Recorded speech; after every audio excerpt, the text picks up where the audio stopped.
Today, we're making Ashe Sabzi Shirazi, a traditional herb soup from Shiraz that's full of flavor and comfort.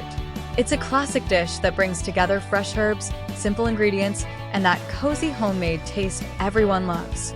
Let's get started and cook this beautiful Shirazi Ashe together. We need rice, onion, meat, cooked lentils, cooked chickpeas, cooked kidney beans, Iranian wild leek, herb, tarragon, salt, pepper, and turmeric. Now we bring the water to a boil. We add the rice, then the meat, then the onion, and finally a touch of turmeric to bring out the color and aroma. Then we cover the pot and let everything cook slowly for about 30 to 40 minutes until it becomes rich and full of flavor. After 30 to 40 minutes, when everything is fully cooked and softened, we take a hand mixer and blend all the ingredients right inside the pot.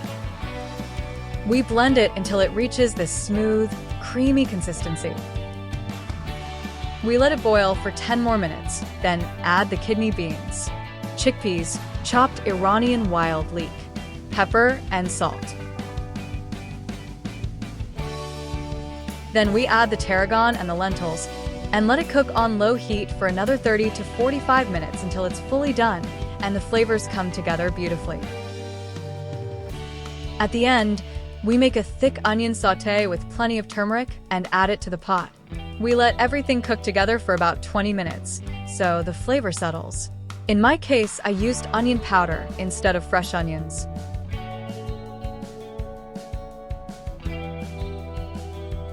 And this is the final result, our Shirazi herb soup that is called Ashe Sabzi, rich, smooth, and full of flavor.